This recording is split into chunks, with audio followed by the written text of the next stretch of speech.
세계문제 이야기를 좀 하겠습니다. 7일날 49년에 국민당 정권이 대만으로 폐주해서 자유중국, 요즘은 타이완이라고 그러죠. 자유중국을 열었습니다. 그때 폐주할 때만 해도 한 200만에 가까운 국민당 군대가 있었는데 주요한 전투에서 이렇게 몇 번 무너지고 그 다음에 버티지를 못하고 장개석이 먼저 갔고요. 차례대로 대만 군대들이 다 남아있는 국민당 군대들이 다 지면서 이 국민당 군대의 본부였던 성도가 함락되고 하이난도까지 함락되면서 이제 대만으로 쪼그라들었습니다. 그런데 7일날 싱가포르 샹그리라 호텔에서 시진핑 주석과 그 다음에 마인주 현 대만 총통 양국의 수뇌부가 처음으로 만났습니다. 전 총통이 만난 적은 있는데 이 현직끼리 타이완과 중국을 대표하는 현직끼리 만난 적은 처음입니다. 이 만남에서 회의장 대여비라든지 밥값 식대 다 반반씩 부담했다 이러는데요. 중요한 것은 왜 이런 만남이 급작스럽게 이루어졌는가? 지금 국민당은 이 대만으로 폐주할 때 명분이 그래도 우리에서 오는 하나의 중국이다 이런 입장을 가지고 있었습니다. 대만에 간 뒤에도 중국을 다시 수복할 거다, 본토를. 이런 좀 황당한 꿈도 꾸어봤습니다. 그래서 이 장개석이 일당 독재하다가 그 다음에 장경국 그 아들이 또 물러받아서 하다가 이제 서구식 선거 시스템을 도입하게 되면서 민진당이 집권하기도 했죠. 그렇게 되면서 야당인 민진당은 대만은 중국과는 별도의 독립국가로 가자 이런 입장을 가지고 있고요. 특히 그 본토에 살던 원주민이 대부분이었습니다. 장개석은 군인 수십만 명 데리고 넘어갔고요. 원래 본토에는 1000만 명이 넘는 원주민들이 그때 있었습니다. 그래서 지금도 대만 원주민들이 훨씬 더 많은 숫자를 가지고 있는 실제로 대만 인구의 대부분입니다. 그렇기 때문에 이 원주민들이 지지하는 민진당은 대만을 독립하자, 국민당은 중국과 통일을 아주 꿈꾸고 있고 하나의 중국을 만들자. 그런데 지금 마인주 국민당 총통이 집권하고 있지만은 차기 총통 선거에서 대통령 선거죠, 한국식으로 이야기하면 민진당의 이 차이잉원 여자분입니다. 이분이 워낙 앞서고 있다 보니까 국민당이 원래 홍수주라고 입법은 부원장 출신, 국회 부회장 출신 격인 여성 후보를 내어서 여성끼리 대결을 했는데 지난 10월 17일 워낙 차이가 나자 후보 교체를 했었습니다. 그래서 주리룬이라고 이 국민당 주석을 후보로 교체를 했는데 후보를 교체를 하고도 47대 16으로 지고 있습니다. 교체 하나만 하죠. 이렇게 되니까 마인주 현 총통이 급히 시진핑을 만나서 대만은 하나, 대만과 중국은 하나다 이런 식으로 지금 이야기를 한 겁니다. 즉 중국을 빌어서 타이완의 총통 선거를 이겨보자는 건데요. 이 두 사람이 만나고 난 뒤에 만족한다 37.1, 불만족한다 33.8로 만족이 조금 앞서고 있습니다만 그래도 여론조사에서 국민당과 민진당의 격차는 줄어들지 않고 있습니다.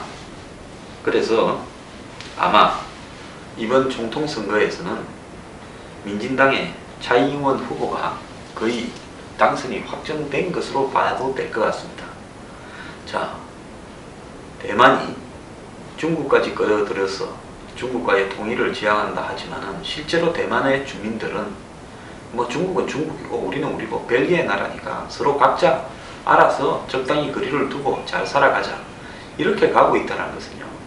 중국 공산 체제와 G2라는 세계의 최고의 강대국이 됐다라는 중국에 대해서 타이완에 사는 중국 사람들은 싫다는 겁니다. 왜 이렇게 하나의 중국을 거부하는 사람이 타이완에 이렇게 많은가? 이 부분을 봤을 때는요.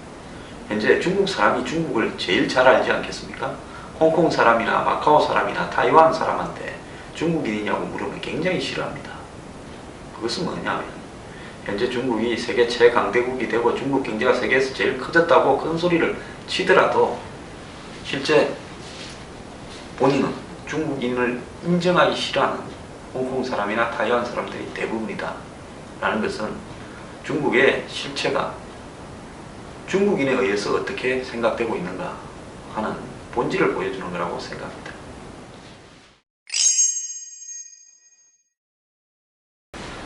한국이 요즘 차세대 전투기 때문에 야단인데요. 지난번에 한국 공군의 자기 전투기 경쟁, 즉 한국형이 아니라 일반 자기 전투기 경쟁 FX 사업이었죠. 이 보잉사의 F-15SE가 패했습니다. 그 F-35한테요.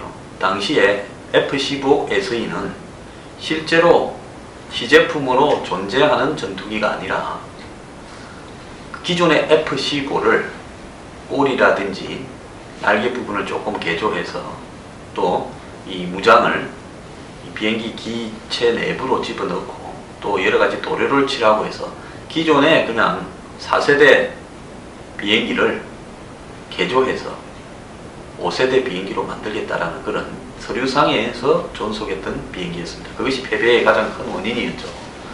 그런데 F-15SE가 이스라엘에서 지금 부활하고 있는데요. 이번에 이란과 미국이 핵 폐기 합의를 하면서 서로 간에 이제 이 평화 협상이 거의 완결이 되어 가니까 이스라엘이 미국에다가 정상회담을 요구했습니다. 그래서 그 정상회담에서 여러 가지 요구들을 했어요. 너희가 이란의 핵을 폐기한다고 그랬지만 우리는 반대했다. 이란이 핵 진정으로 핵을 폐기하지 않을 것이다. 근데 저렇게 해버리면 우리는 어떡하냐. 여기 중동에 전부 적국들한테 둘러싸여 있는데. 그래서 너는 우리한테는 뭘 해줄래? 이래서 이제 이스라엘이 가장 크게 요구한 것이 무기 팔아라는 겁니다. 그래서 오스펠이라고 수직이 착륙하는 이 앞으로도 갔다가 또 이렇게 수직도 되는 그런 어떤 신형 해병대 비행기와 그 다음에 F-35 이런 부분을 팔아라고 하면서 하나 더 옵션을 넣었습니다. F-15SE를 우리한테 팔아라. 그럼 이스라엘은 왜 현재 존재하지도 않는 F-15SE를 필요로 하는가? 기존의 F-35는 이 항속 거리가 그렇게 길지가 않습니다. 그래서 짧은 데 가서 폭격을 하고 와야 되는 이런 부분인데요. 이스라엘은 최악의 경우에는 이란까지 가서 폭격을 해야 된다든지 뭐 이집트까지 간다든지 멀리까지 날아가는 그런 어떤 보이지 않는 스텔스 기능을 가진 폭격기가 절실히 필요한 겁니다. 근데 F-35는 그런 기능을 수행하기에는 여러 가지로 이 항속 거리라든지 이런 부분들이 부족한 부분이 있습니다. 그래서 스텔스 기능을 가지고 있지만은 무장도 훨씬 F-35보다 더 세고 또 먼 거리를 날아갈 수 있는 비행기가 필요하다. 그래서 그것이 이제 뭐냐? F-35가 아니라 F-15SE라는 그런 스텔스기가 필요하다. 그래서 이스라엘이 미국으로 하여금 F-15SE를 이렇게 좀 우리한테 만들어서 팔아라 라고 지금 타진하고 있답니다. 참 세상 돌고 도는데요. 만들어지지도 않고 서류상으로 존재하다가 거의 한번 만들어 보지도 못하고 거의 이제 F-15 자체가 역사상에서 사라질 위기에서 이스라엘이 독자적인 어떤 필요 때문에 F-15SE를 만들어서 우리한테 팔아라고 이야기를 하게 됐으니까 이제 이 라인을 문을 닫으려 했던 보잉사는 또 다른 기회가 생긴 걸로 보이는데요. 참 돌고 도는 것 같습니다.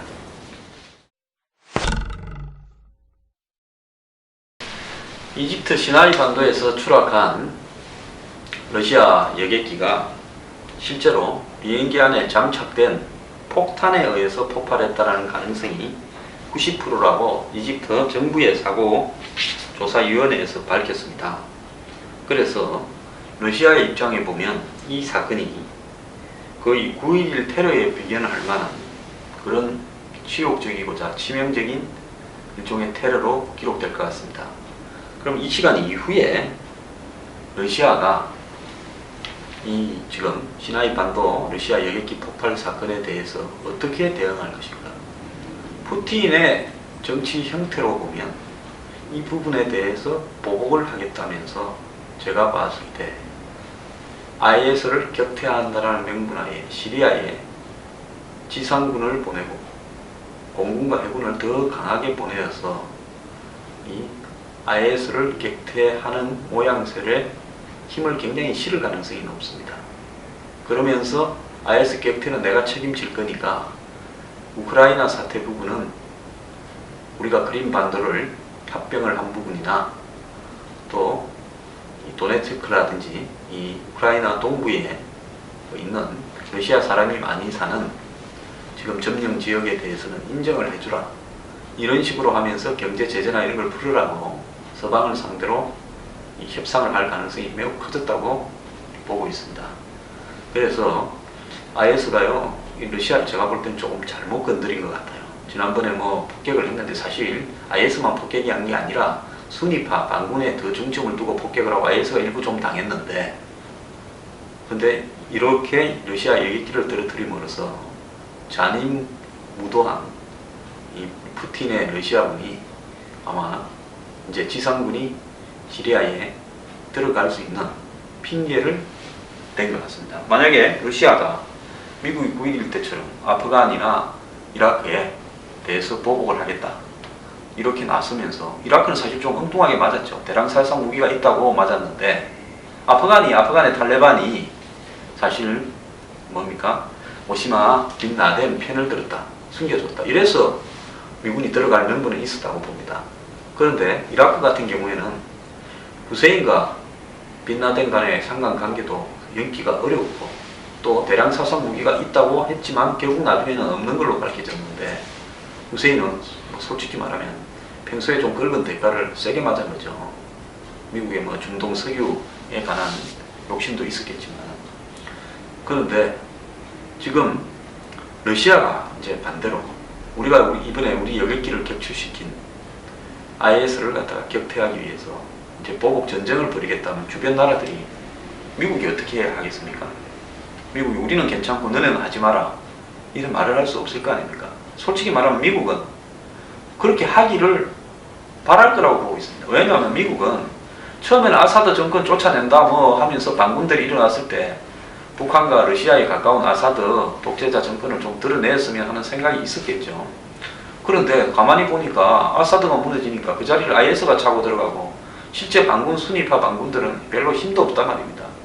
그래서 이거 괜히 말이야 건드려가지고 IS만 키워줘서 전 세계적인 골치 덩어리를 만들었다, 미국의 전략이 잘못됐다, 이렇게 지금 생각을 하고 있을 건데 그 말을 인정할 수는 없고 끙끙 앓고 있는데, 이제 러시아가 나서가 IS가 자기들이 했다 하니까 그래 이제 너네들 우리가 한번 손을 볼게 이러면 미국은 아이 뭐 석유도 별로 없고 복잡한 시리아 IS가 썰어버리면 우리는 뭐 이라크에 있는 IS나 좀 썰어버리면 되지, 이런 생각을 하게 되는데 미국은 돌아서서 웃을 것 같습니다. 국제 해적들이요, 무슨 캐리비안의 해적도 아니고 기승을 부리고 있다는데, 기존에는 서아프리카, 소말리아 그 앞에 바다, 즉 홍해에서 수에즈 운하로 홍해로 나와가지고 인도양으로 들어서는 거기가 해적들의 본거지였는데, 이제 그쪽은 연합국의 함대들이 하도 활동을 하고 한국에서도 청해 부대가 있고 하니까 해적들이 좀 많이 줄어들었고요. 이제 다른 데서 판을 친답니다. 전체적으로 6.7%가 증가했는데 어디가 제일 많이 늘었느냐? 그러니까 인도양에서 이제 인도네시아, 말레이시아를 거쳐가 말라카 해협으로 해가지고 남중국해로 나가는, 지금 중국이 난사 공도를 뭐 한다면서 하는 그쪽이 해적들이 판을 친다는 겁니다. 그래서 이 지역에는 해적이 한 40%가 늘었다는 거예요. 굉장히 늘은 거죠, 작년 대비해서. 그래서 인도양에 이제 와가지고 이제 뭡니까? 인도 지나서 인도네시아 쪽으로 가가지고 그 사이에 조그마한 해협들을 통과해서 남중국해로 들어가지 않습니까? 그러니까 말레이시아하고 인도네시아 사이, 싱가포르이 있고 그 사이를 말라카 해협이라고 하지 않습니까? 거기하고 그 다음 거기서 조금 꺾어서 올라가면 베트남에 있는 이런 지역의 해적들이 판을 쳤어. 지금 선박을 납치하고 배에 올라타서 기중품을 강탈하고 지금 하고 있다는데요. 그래서 중국이 공연히 거기에 뭐 선 만든다고 하지 말고 자기 배들이나 보내서 해적이나 좀 단속하고 하면 세계적으로 좋은 평가를 받을 건데 이 와중에 중국도 해적 같은 짓을 하고 있습니다. 자, 이 동남아시아 해적 문제가 조만간에요. 여기도 또 부대 보내라 하는 이야기들이 국제적으로 합의가 될 것 같은데 중국이 이 문제에서 어떻게 대처할지 중국이 또 이럴 것 같기도 합니다. 그래, 이쪽에 해적은 우리가 다 소탕할게 하면서 그 핑계로 그쪽에 중국에 군함들을 보내가지고 주둔시키는 이런 부분이 있기 때문에 미국이 중국에 해적 소탕용 해군 군함 파견을 원하지 않을 것 같습니다.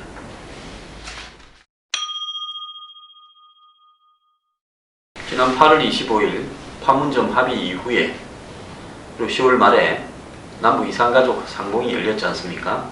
그런 어떤 과정에서 북한이 핵실험을 하겠다, 장거리 미사일을 발사하겠다 하는 와중에도요, 10월 달에 방북 민간 인원이 평소보다 20배나 증가한 한 달 만에 880명이 방북했다. 정말 놀랄만한 숫자입니다. 북한이 자신의 노동당 창건일 전후에서 핵실험을 하겠다, 장거리 미사일을 발사하겠다 했는데 10월 달에 유독 왜 이렇게 많은 남측의 인원들이 북한을 갔을까요? 제가 볼 때는 북한에 노동당 창건일이 있고 뭐 이런 일이 있다 보니까 북한에 눈도장 찍은 사람들이 많이 늘어난 건지, 아니면 남북 간에 좀 화해가 되니까 그 바람을 타고 뭘 좀 해보려고 설치는 사람들이 늘어난 건지 모르겠는데요. 880명이나 한 달에 이렇게 방문을 했다라는 것은 우리 사회에 북한에 못 가서 안다라는 사람이 이렇게 많다라는 것을 지금 새삼 느낍니다. 자, 그간에 정부가 여러 가지로 단속을 하니까 가고 싶어도 못 가고 참고 있다가 이제 뭐 판문점 합의를 했다, 그리고 뭐 이산가족 상봉을 한다 하니까 그 와중에 북한을 가고 싶어서 이렇게 많이 신청을 했다. 참 북한 갖고 먹고 사는 사람들도 다양하게 있습니다.